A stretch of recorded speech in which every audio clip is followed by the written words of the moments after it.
and welcome to a brand new episode of Talking Law from Women in the Law UK. I'm Sally Penni, MBE, a barrister at Kenworthy's Chambers in Manchester, the Joint Vice Chair of the Association of Women Barristers and the founder of Women in the Law UK.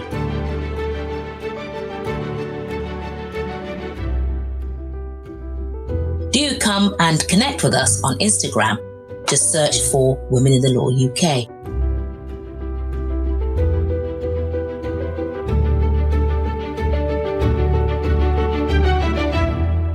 Today you'll hear my conversation with the President and CEO of Lex Mundi, Helena Samaha. Lex Mundi is a global network of independent law firms covering 100 countries and 22,000 lawyers across the world. I asked Helena where her legal career began. Well, I was in law school in France, and I was determined at the time that I should work for UNICEF. So when I began my career, my heart was actually in human rights law, and somehow I really went off track. But I have had enormously wonderful opportunities and no regrets whatsoever. But that's really where it started for me. Wow. And can I ask, so you're the original Amal Clooney, really, for those who following.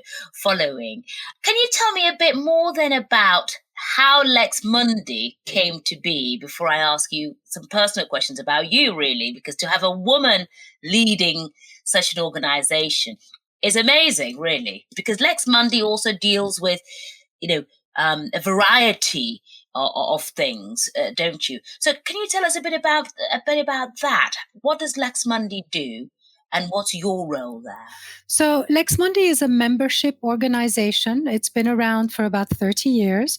It was actually launched by the Global General Counsel of ExxonMobil 30 years ago, based in Texas, who decided that there should be an organization such as Lex Mundi as a go-to resource for clients like him that had legal needs all around the world, and wanted to make sure really that they were always working with the top local firms. And so this is how the network was established. And today we are in 160 jurisdictions.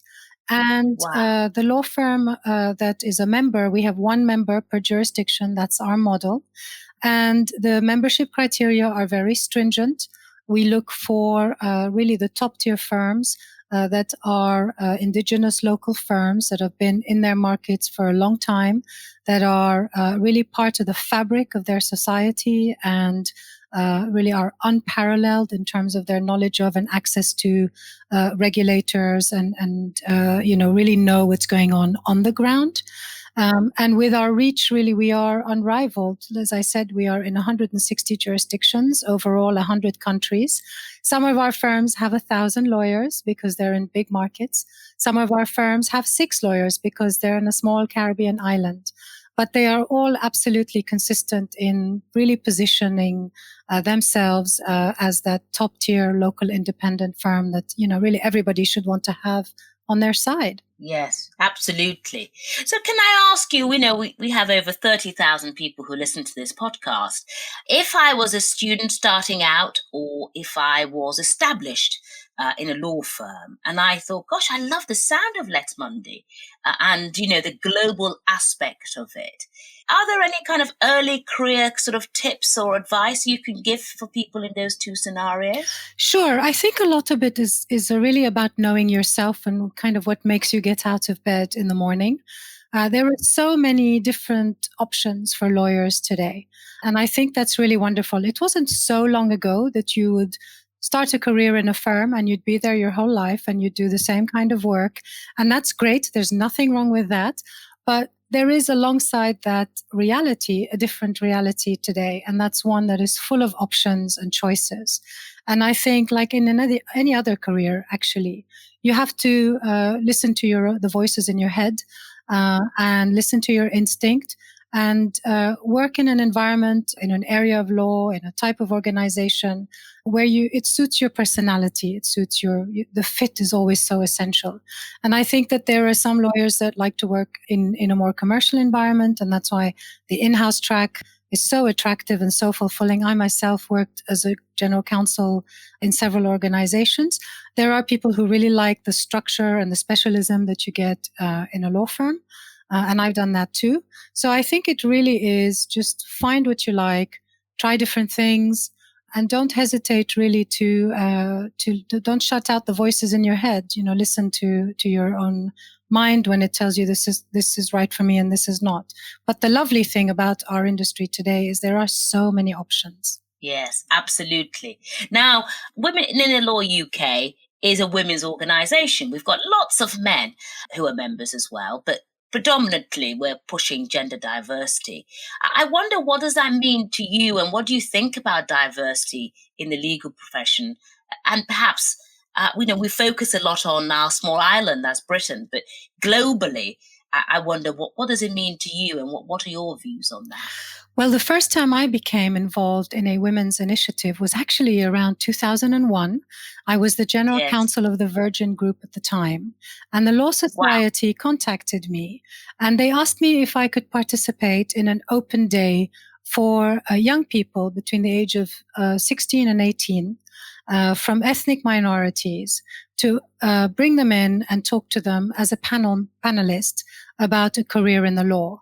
And other panelists were Cherie Blair, Harriet Harman, Julia Chain, the head of the Crown Prosecution Service. So this was quite a long time ago. And we packed in the hall of the Law Society with these incredibly bright young people. I don't want to say children, age 16 to 18. And, when we talked about the challenges we faced, some of us because we're women, others because of their ethnic backgrounds, we were then really hearing some fantastic questions, some really relevant and focused questions from this body of young people. And they were fantastic. It was so clear that they had understood, the pros and cons and, had thought carefully about a career in the law. So, all the way back then, I was part of a group of people that was privileged enough to come and talk to young lawyers of all backgrounds about a career in law. And I think there is much to be gained in any context in having a diverse and fair society, full stop. That is my view. But I think in the law, we are making good strides. And my position at Lex Mundi is extremely privileged. I have a bird's eye view of issues that concern our law firms all around the world. And our law firms are very motivated on the issue of diversity, and we are running a global initiative, which we have called LM Wins, where we have brought together some experts in the field and representatives of all of our law firms, and we are putting together initiatives and programs to help move the dial on diversity. Wow. And I would think that flexibility and agile working is very much encouraged at Lex Mundi. Yes. So, we obviously are the membership organization. I was thinking actually about our own statistics. I think almost a good 2/3 of our staff are women, actually. Yes, I thought that. Yes. In our law firms, they are, as I said earlier, very motivated on the advancement of women and diversity generally. And if there is anything that we have learned during this difficult year, is that actually, that it's no longer really a sustainable argument to say that you can't do your work in a flexible or remote manner. A lot of the business leaders I'm speaking to, are thinking about, what does the long term look like? How do we maintain the best of what we've learned this year, but also recognizing that it is good to get people together, that, some of the blue sky, free thinking, unstructured conversations that happen when you are together with someone don't happen so readily on a virtual call. The virtual calls have proven to be very efficient to get the job done. So I think that, in an ideal world, in my mind, we emerge from this situation stronger by maintaining the best of what we did before and adding and including the best of what we've learned from this year. I'm just in awe of you, because I think, you've got a real view and a passion for progression, which is wonderful to see, and a senior woman. I wonder if I can take you back a little before I move on. You mentioned earlier about Virgin at the Virgin Group, which is enormous. You know, depending on how old people are, a lot of people think of Virgin as in the trains, right? Right. And others they just think about the aeroplane, and that's it. I'm thinking of Virgin Coca-Cola. Yeah. You know, the group, has so much in it. So I just wondered if you could just give us a gist of, what that role is kind of like. Because often people think, oh, it's private practice or the bar, and that's it. And we don't often get a real feel about that excitement. I interviewed a lawyer for Vimto, the drinks company.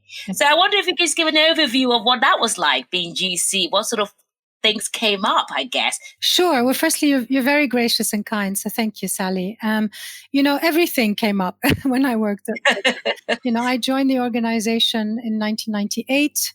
I had been at Clifford Chance before that, so it was fundamentally different as an environment. And it was really at a time when the Virgin Group was expanding internationally and expanding in terms of industries.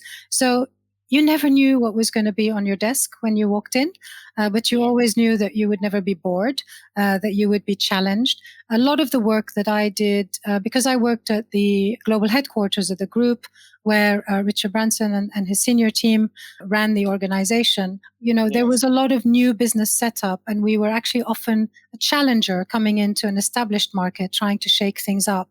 So lots of regulatory issues and discussions with regulators, new business models, some risk taking, lots of joint ventures, so that when we were going into these new things that people had not done before, we had a partner to help us through it. So it was really actually one of the most remarkable experiences that I could have had as a young lawyer, and very unexpected for me, because in truth, back then, the perception of working in-house was, kind of the lawyers who couldn't cut it in the law firm went in-house. Yes, which is nonsense. Which was nonsense, but even I didn't know better. I was young and foolish, and I was working at Clifford Chance, and I got approached for this opportunity, and I said, absolutely not, I'm not going in-house. But as it turned out, the recruiter who was filling the role was a former colleague from Clifford Chance and a friend. And so he called me 3 days in a row saying, you need to go to this interview. And eventually I just went so he would get off my back, frankly. And was absolutely charmed by the people that I met there. And that's really how it happened. So it was a deep dive, I'm not going to lie. But, a great way to learn that sometimes you can be your own worst enemy if you don't keep an open mind. And that's one of the best lessons that I've learned actually in my career. Absolutely. I love that advice. I have to remember that. Helena, I can see from where you are in your office, there are some certificates, and it looks like you're on the cover of Vogue or something in that picture there. And lots of bookshelves there, and folders and work. So, work is very important to all of us. I often talk about burnout in our profession. I wonder, what do you do for your well-being, and what have you done, or what would you like to do? Well, I am certainly on a mission to find a hobby, because I do work probably most of the time, but I have grown-up children now, and they save me from myself. So they organize lots of things for us to do together, whether it's theater or museum. We like we adore London, and London has so much to offer in this respect. In terms of what I do just myself, I like to exercise. I like to be outdoors, and mostly I cycle.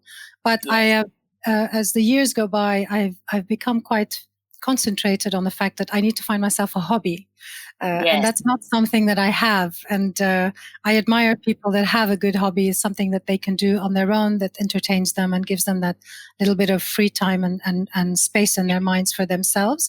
So all ideas welcomed, but I can't cook to save my life. So cooking's definitely off the table, but I can try other things.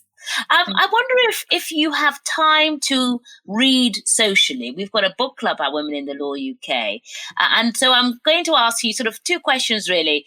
One, if you've got a favorite fictional lawyer from books or television or films. And really, if you've got a favorite book, and why. I don't really have a fictional lawyer, to be honest. I do read a lot of books. I've read all the John. So I like novels. And I like things that have an aspect of suspense or a thriller or a crime-solving story. So I do like the lawyers that feature in John Grisham's books, and I have read them all. I typically will go down to Waterstones and just say to them, what's the best-selling thriller at the moment? And I'll read that. So I get through quite a lot of them. That's the kind of easy reading that I like to do. In terms of my favorite book, it's actually a completely different kind of book. My favorite book is called The Prophet by Khalil Gibran. Yes. And I do love that book. It's when I read a brilliant book. It's brilliant. And often I have this funny habit. When I read a book, I like to share it. So I don't actually often keep the books that I read. I pass them on. Oh, right. But The Prophet is a book I have in hard copy that stays on my shelf next to my bed and will always be there. So those are my funny reading habits. Wow. No, I love that. What is it about The Prophet that you love, especially for those who haven't read it? I know I've read it, so I won't do any kind of spoiler, but it is quite an interesting book, isn't it, to kind of keep one going? Can you tell us maybe briefly what it's about and why you have that copy still with you? I have it. Well, first of all, I love the wisdom about it. I mean, he wrote this book in 1901, so he was an incredibly enlightened philosopher.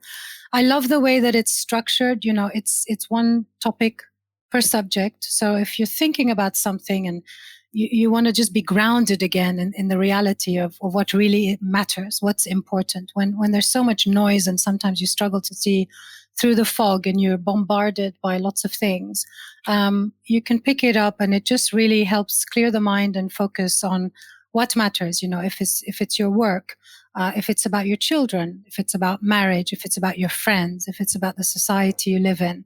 I love that in such a short and concise manner, topic by topic, his wisdom and philosophy of life is actually so very real and so very correct in my mind. And it just helps, ground me and ground things that I'm thinking about. Wonderful. Well, you've got to. I found a hobby. You just need to come to our book club once a month. Yeah. They're not always inspiring books, I should say that, but it's certainly Secret Barrister this month. Helena, you've been in the legal profession for quite some time. You're an experienced and very able counsel, and and your life is really quite inspirational, and the roles that you've had. But I wonder if you've had any kind of times which are not being so good, obstacles, perhaps difficulties. And I just wonder if you had any tips for how to get over some of those not so great times that people experience, not just for COVID, but, making applications, writing lots of applications for work experience or, jobs, for training contracts or for the bar, and how people can keep that momentum going and get over those obstacles. Well, I think, there is something to be said about perseverance and resilience. It's just a fact of life that sometimes you've got to work really hard to get through certain things and get on top of certain things. So I think, not be afraid of working hard to get what you want is something that, will help. The other thing is I'm a great believer in getting help. I don't think there's anything wrong with getting help. And my children, who are all in science, nobody's followed in law. Nobody's in law. I managed to put them off the law. They have a lot of friends who are interested in law, and they always bring me those friends because I can't get enough of helping young people and trying. I think it's really important, and it's okay to ask for help, to say to people, "What do you think about that? Can you read this for me?" The number of personal statements I've read for university applications among my friends' children, and so on and so forth. And I do believe really in that model of being open to hearing what other people advice is. You don't have to follow it. You don't have to agree with it. But that open mind and that willingness to say to someone, could you help me with this? Could you look at that? What do you think of this? I think it really goes a long way. And you learn very quickly that the things you grapple with, honestly, most people grapple with as well. Absolutely. Can I ask you then now about COVID? We're in it, so we might as well talk about it very briefly. Do you see any kind of advantages or issues coming out? Well, lots of issues coming out for the legal profession. They were looking at redundancies in the traditional firms, not all, of course. But I wonder if what do you think will be some of the issues that will come out for our sector? and maybe some advantages. You already mentioned the fact that actually the home working has become a bit of a norm, hasn't it? So that's a gain out of what's a crisis. But yeah, I wonder if you can think if there are any opportunities perhaps that you might think, and maybe, some not so good issues that may arise for our sector. Well, I think a lot of the work that lawyers do is a result of regulation that's passed. And I think that we are already seeing, and we will see, a very different regulatory landscape around the world. We do a lot of work with our member firms, and again, we have this incredible global reach, which enables us to have some very interesting conversations on global trends. We are seeing fragmentation of risk, for example, which is driving different behaviors. We are seeing new regulations, in some case deregulation. Antitrust is an area where we're starting to hear that there's quite a lot of new rules coming out to facilitate acquisitions, which otherwise may have been put under the microscope because otherwise too many companies will fail. So I do think actually that now is a great time to be in the law. I know our member firms are extremely busy, and that clients really all around the world are in need of support as COVID happens. Because it is changing the landscape in many respects for businesses, and people need their lawyers to help them. So I think that actually COVID is perhaps driving some more energy into the relationship between clients and law firms, because the landscape is changing and we all need to learn about it and help our clients with it. The downside clearly is that if there is a prolonged recession, there will be job losses. And I think by and large, certainly in our network, we haven't heard of much by way of redundancies at all. I think one of the lessons that was learned with the 2008 crisis, when one of the early reactions in many industries, including the law, was to let people go. And then when a business picked up, it was an issue. It was complicated. Hiring, it takes time, finding the right people, etc. So I think one of the lessons that firms have learned is that you need to mind your stuff and you need to hang on to them to the greatest extent possible. So that I think is a good thing. But there are clearly some sectors that have been so hardly hit. And, often in a recession, the companies really that go under first and more are companies that perhaps were not so solid in the first place. What's sad about the environment we're in today is even healthy and good companies are on the verge of collapse because of a complete standstill in certain sectors of the industry. So that I think is tough. But as far as I can see from the conversation certainly we've had within the network, the lawyers are busy. They're busy helping their clients through this. Yeah. That's good. Well, that's very useful to know, actually. I was just making a note there. Now, Helena, I want to ask you this. I don't ask very many people this question.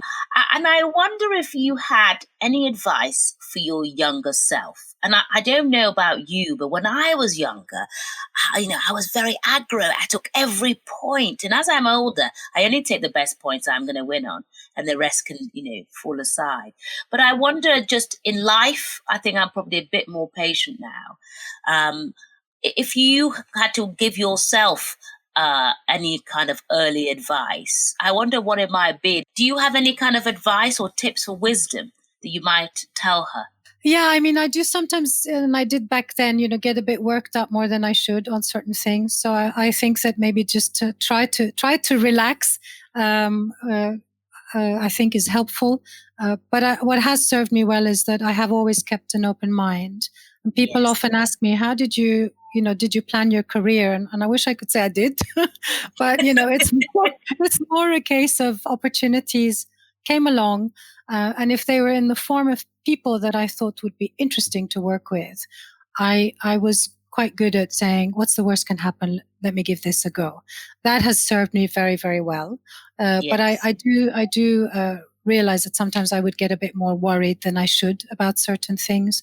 And so, if anything, I would say to myself, just have a bit more trust and faith that you don't need to control everything for it to go the way you want it, and just to be a little bit more relaxed. Yes, yes. God, that's such good advice. I need that too. It's what And my kids do to me now, so clearly I need it again. I think we all need it, don't we? We all need it. Helena, I know we're coming towards the end, but I asked this question because it's quite poignant, and I wonder if you've had a case which has really meant something to you, or has really kind of set you on your career. And often people say, "Oh, it was my first case when I was on my feet." For those of us at the bar, and some firms will say, some of my solicitor guests will say, it's a it was on this issue. We didn't make any money. I acted for them on a pro bono basis, or whatever it is. And others will say, well, it was this case. It was reported in the Court of Appeal, etc., etc., etc. And so I wonder if you've had like either a moment or a case which you thought, right, this has really made me, or it's really set you on your path, and maybe you could share that with us. I'm not sure it set me on my path in terms of the career direction I took, but it certainly taught me that if you're resourceful, and taught me I was resourceful and how important that was. But I was a newly qualified lawyer, and a senior associate asked me to babysit a file. And it was an aircraft leasing file. The bank was our client, and every month we just had to make sure that the bank got paid by the airline. And she said, nothing ever happens. It just ticks along. Next week, the airline will make the payment. And off she went to New Zealand for 3 weeks. And the day after she left, the airplane in question that was insured and leased crashed and was a total loss. And I had no idea what to do. She was the only point person on this case. The oversight partner was off doing some big transaction somewhere. I couldn't get a hold of anyone. And I somehow, and this was in the 90s, I had to find a way to get my bank paid. And it was 21 million odd pounds at the time, which is a lot of money. Yes, it is. In any time.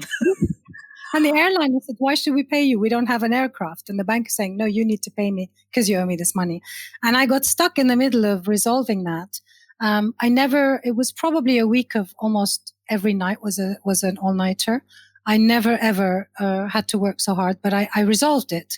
And eventually Wow. the lead partner, who was off somewhere, came back, said, I had this call from our clients. They're so delighted with what you did. What on earth did you do? And I just thought, wow, I did this, and little old inexperienced me, nothing was supposed to happen. And then all hell broke loose, and somehow I got through it. And that was really a turning point for me, actually. Wow. And do you think that, I don't know what you're like about confidence, but sometimes when you win certain cases, it does boost your confidence. And often when I talk to men, they say to me, well, you talk about confidence and, women progressing all the time, but sometimes it just comes down to confidence on some issues that we kind of become a little bit more reserved. But in that case, I mean, I'm just in shock. I couldn't close my mouth at what had happened. I thought you were going to say, oh yeah, something happened, but I didn't think it was that. Do you think that kind of boosted you or made you think, yeah, I'm good at this? Well, the first thing that happened when it finished is I slept for 2 days because I hadn't slept in a week. But yeah, it just made me realize actually that that you can find solutions. You find solutions. It wasn't easy, and the law firm acting on the other side had some young lawyer going around on the tarmac at the airport trying to find one of the original engines that was supposed to be on the craft but had been swapped out because otherwise the insurance wouldn't pay. And I just thought, I'm lucky I'm not that person. So, so it was a little bit complicated, but in reality, everyone wanted to fix it. And what was really hard is that I was on my own. Yes. But, everyone wanted to find a solution. And I think that's the confidence piece is actually, when you operate well with a team, you get the success as a team, and that helps. But when you're on your own, it can be a little bit harder. And when you do manage to pull something off, it definitely does boost your confidence. I'm much more of a team player. I would have much preferred not to be on my own dealing with that. But I realized that, if you have to do it, you just get it done. And that does boost your confidence. Yeah. I mean, that's amazing. Now, my final question is this, because I know that we all want to come and work for Lex Mundi in your network. If you had to sort of employ, what would be your ideal candidate, your ideal Lex Mundi lawyer? Well, I mean, there's two levels. There are people that are recruited into our law firms, which obviously we don't really get involved in. So the membership criteria are about the firm itself. And you're right, they are very stringent. And then there's Lex Mundi itself, which is the membership organization where we have a team of people looking after all of our law firms. And that's where we really pick the profile of people that we like. And from my perspective, it really is, as I mentioned earlier, the team spirit. Yes. I think that in an organization such as ours, we lead with team success, and the individuals are successful because their teams are successful. It's not a sharp elbow environment. We really drive that team spirit very hard, and that works well for us. And the reality is that it's really important to work with people that you like, you like to work with, and it's a very, very friendly bunch at Lex Mundi. The people that work for us have very impressive CV credentials and pedigree, but they're just really nice people who roll their sleeves up and get on with the job, and that are driven by the success of the whole rather than the success of the one. And that, I think, is really, in a nutshell, the kind of people that work for us at Lex Mundi. I love that. I think I'm going to use that, the success of the whole, as opposed to the success of one. I'll credit you, of course, Helena. But it's just, you've just said so many wise things that have really got me thinking. It's so wonderful to spend time talking to you and talking about your career and your organization, really, and really having the advice and tips are really, really helpful and really lovely. And so just before we go, for young mothers, have you got any tips for young mothers who are sort of, had a career and then suddenly they've had children and they're wondering how they're going to come out of the other end? Yours are grown up, so you can actually give some of us a bit of an advice or a tip how to get through it. Well, again, I mean, it is a lot of resilience and persistence. In reality, an enormous amount of hard work. I'm not going to lie. But going back to what I said earlier, I was always very happy to have help in the form of, my husband was always extremely hands-on and a great partner in our family life. And that made a huge difference to me. And we always got help. We made it a priority. Whatever spare money we could. If it wasn't paying the mortgage, it was paying some help. And also we stayed very close to our families who were able to help and support. So I think in many ways, again, it was a real team effort. I didn't do anything alone. I did it because I was blessed to be surrounded by people who wanted the same outcome.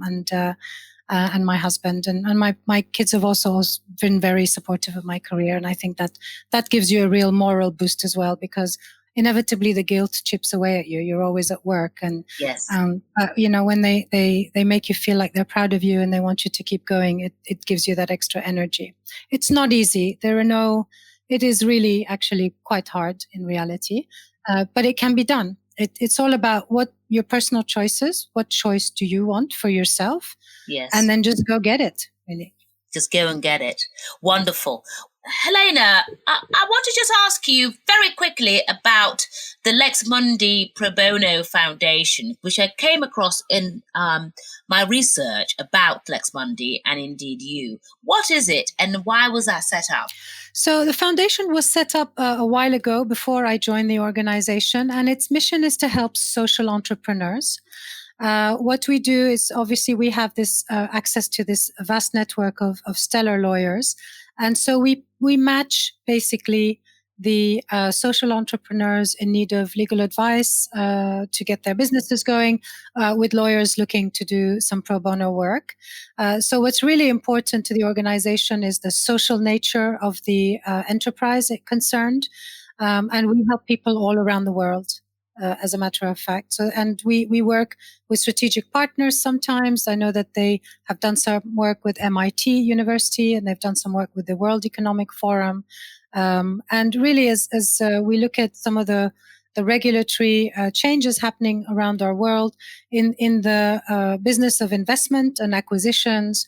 There's a real rise in the ESG factors as companies are assessed and valued.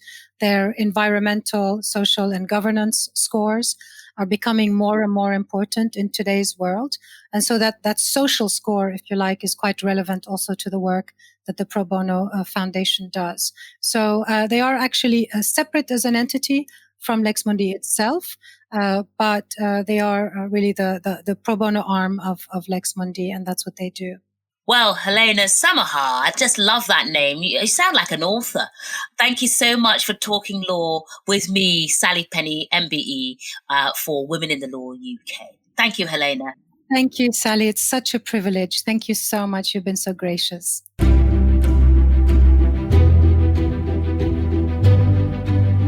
A big thanks to Helena Samaha, CEO of Lex Mundi. How fantastic to find out more about their Pro Bono Foundation. Thank you again for listening to Talking Law with me, Sally Penni. You can find me on Twitter at SallyPenny1. Please do leave a review wherever you listen to your podcast and do subscribe so you don't miss an episode. Thank you so much to Lex Mundi, the world's leading network for independent firms, for supporting this episode. And thanks also to Sam Walker and our production team at What Goes On Media. Bye-bye for now.